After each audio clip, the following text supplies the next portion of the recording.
Alright, today I'm going to be comparing some different styles of acoustic guitar in terms of volume. I've got a flat top, I've got a resonator, I've got a 12 string, a classical guitar, and this Parlor guitar right here. Now I'm not going to be close micing these things like I would normally do in a recording. I'm going to have the mic backed off so I can get a good idea of how these things project. I'm just going to strum these things as consistently as I possibly can, and then we're going to take a look at the recordings we get afterwards.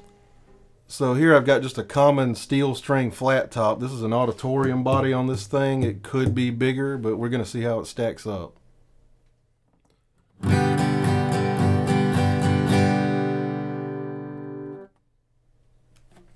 Here I've got a single cone resonator guitar. These things were invented specifically for higher volume. They were invented during the jazz age when guitar players had to compete with things like horns and percussion.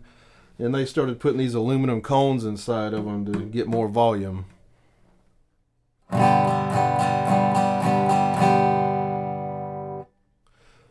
Alright, this is a 100-year-old Parlor guitar. This is going to be the smallest body type we're going to be looking at today.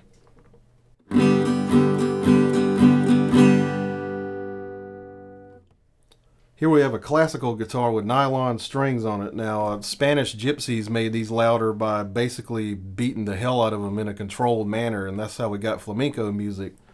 I'm going to be playing this thing with a pick, which you're not supposed to do, but I want to remain consistent, and Willie Nelson doesn't seem to care either.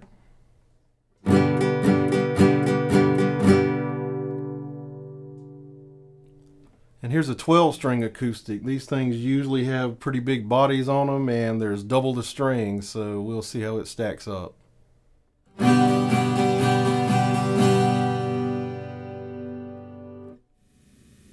And here's what I got, and just at first glance you can see some surprises here. The Parlor guitar looks like it might have won, and the classical guitar did a lot better than I thought it would do.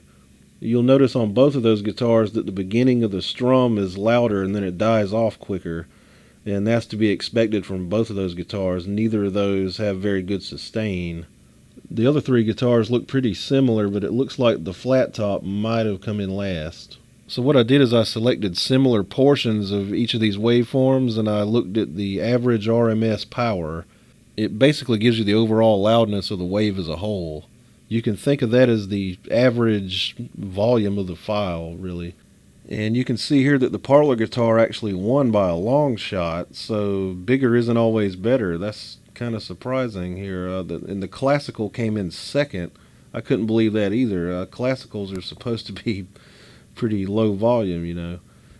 And the underperformance of the resonator kind of surprised me. I thought that would be near the top, and it's more in the middle. Now the flat top came in dead last, and I'm not surprised by that. If you've ever tried to pit one of these against a banjo, you know what I'm talking about. Not very loud. The 12 string only did slightly better. So there you have it. The Parlor guitar is the winner. I guess Charlie Patton knew what he was doing. So what affects these numbers are things like the construction of the guitar and the thickness of the wood and the kind of wood, you know, things like that. Now, this wasn't the most rigorous experiment ever. I'm sure I could have had some kind of mechanical device play the guitar instead of just using my hand. I'm sure there's a margin of error here, but this is what I got, so make of that what you will. I'm sure this is going to stir up some controversy. If you enjoy the content on this channel, please consider tipping me via PayPal or Patreon, link below, and please like, subscribe, and share.